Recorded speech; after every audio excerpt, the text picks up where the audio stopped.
Hello and welcome to Songs for the Struggling Artist, the blogcast. This is episode 424. My name is Emily Rainbow Davis. Welcome to the blogcast. Today's blog is about my teacher from many years ago, and this one was very sweet. There were a lot of people who really were touched by learning of the existence of Bobby Hansen. And I was touched that they were touched, and it's just lovely to think about him again and to try and capture a little bit of his spirit in the world. You'll hear all about it in this blog I'm about to read to you.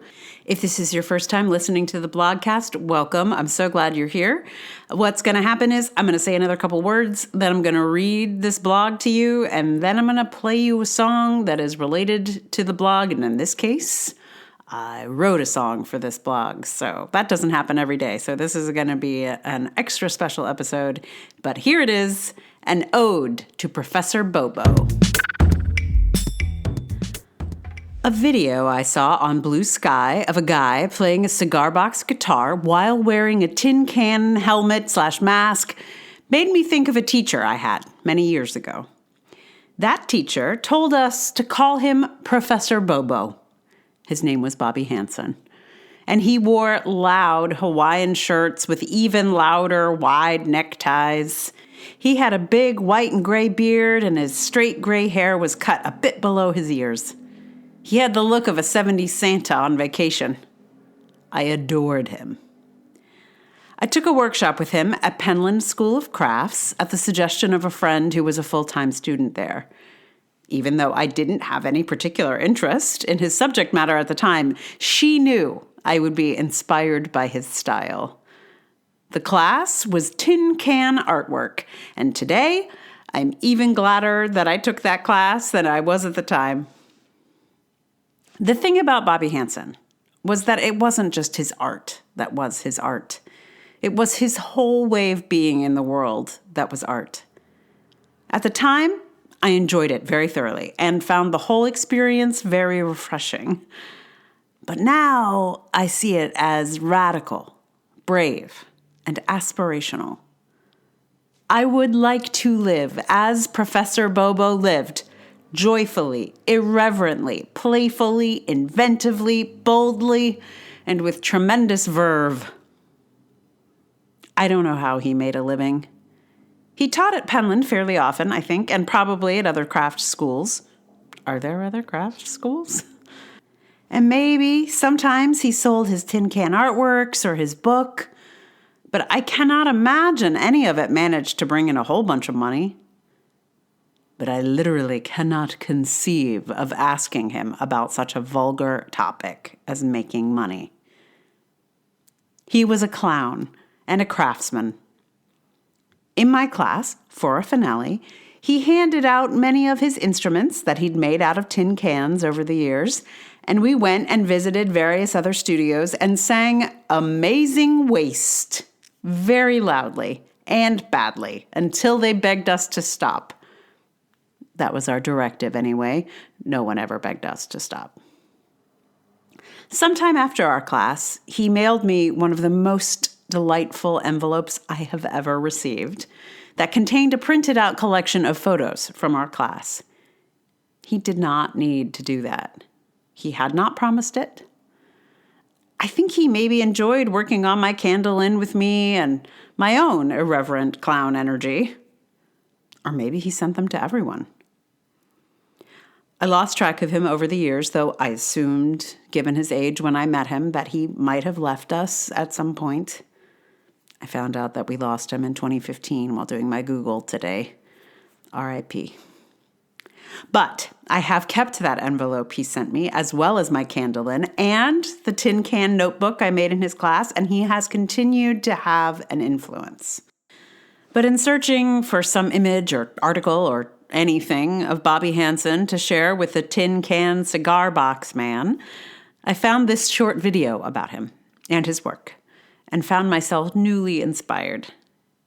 In it, He describes having consciously made the choices he's made as a thumb in the nose of the usual way of doing things. There was something about hearing him describe his life as a purposeful rebellion that made me admire and respect him anew. He 100% knew what he was doing. He was not an unconscious clown. He was a fully aware and intentional mischief maker. He arranged his life as a counterpoint to the dull, conventional bourgeois ways.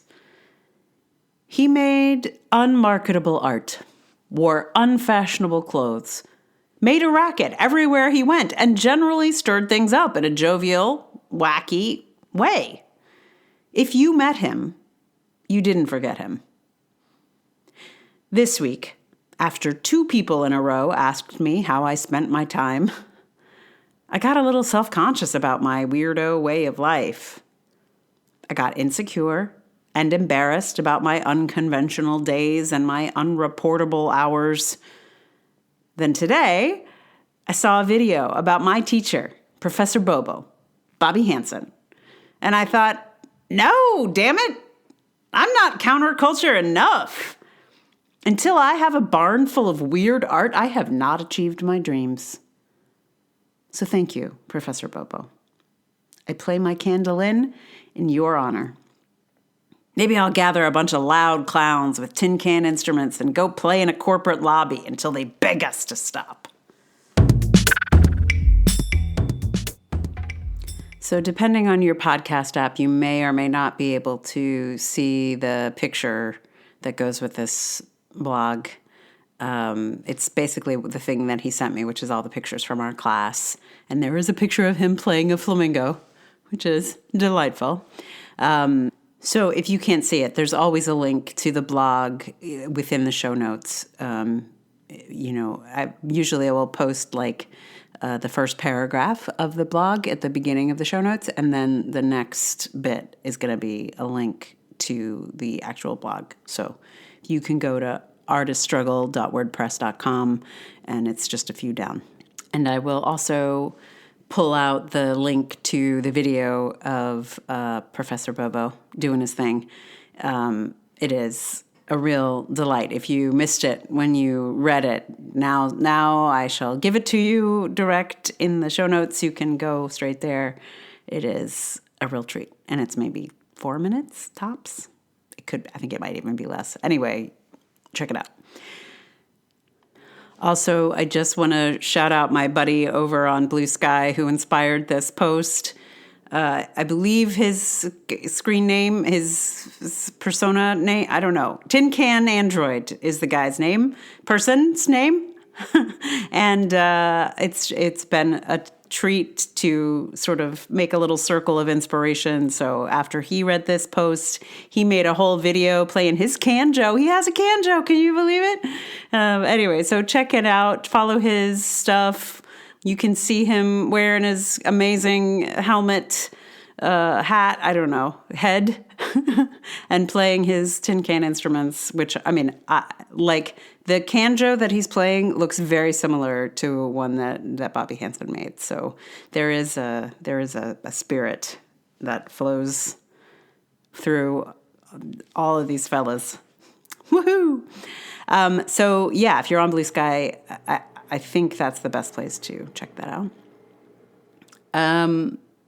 What else? Okay, so the song. What am I going to give you here? Well, when I met Bobby Hansen, I wrote the first 2 lines of a song for him that I fully intended to finish.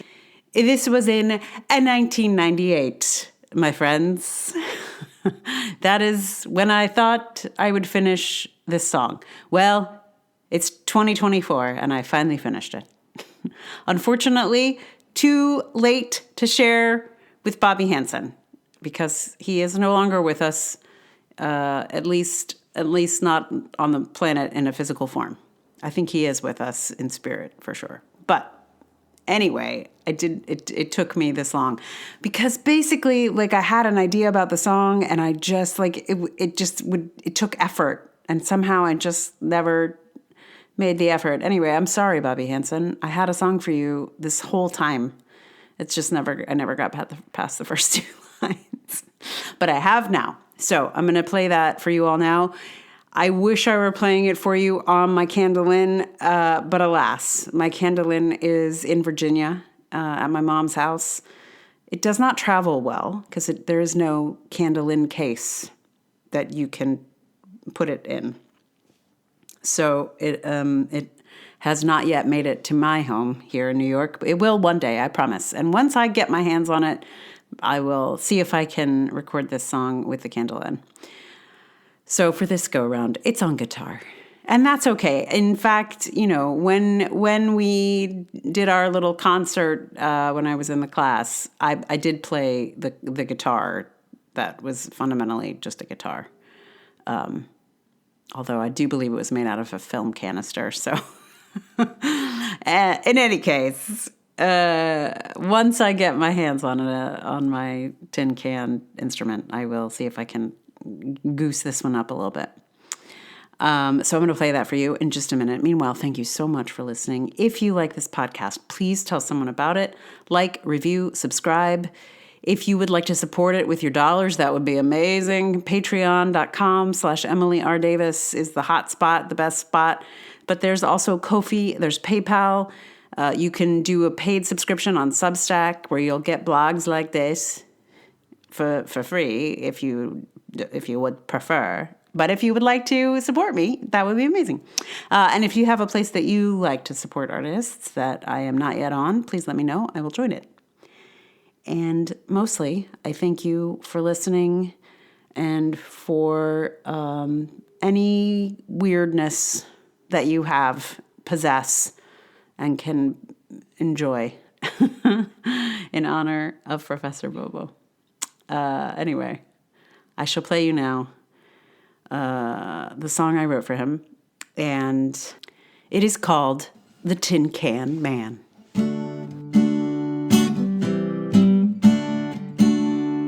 Bobby Hansen, the Tin Can Man, he can make anything out of a can.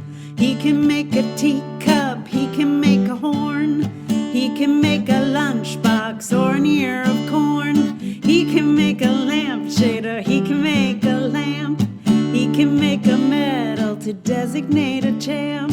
Bobby Hansen. Bobby Hansen. Bobby Hansen, the Tin Can Man. He can make anything out of a can. He can make a robot and a treasure box. He can make a cartoon multi-jointed fox. He can make a sailboat or a tin can cat. He can make a two-tiered patriotic hat. Bobby Hansen.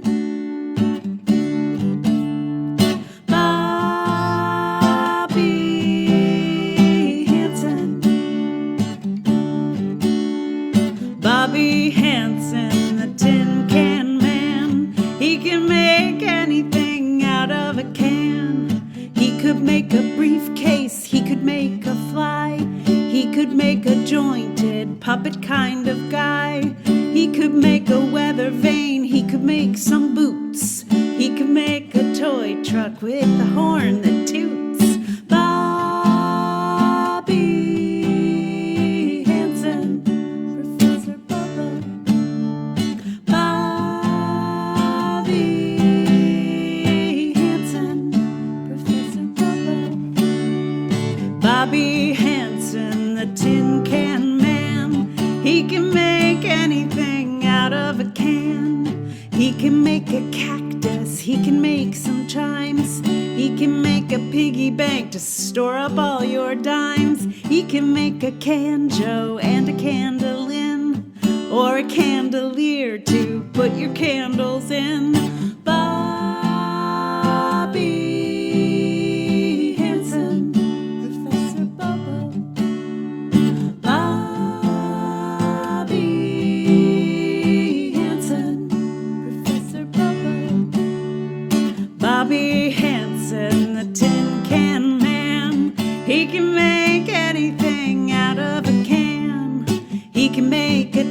tambourine or an egg shaker. He's the tippy-toppest tin can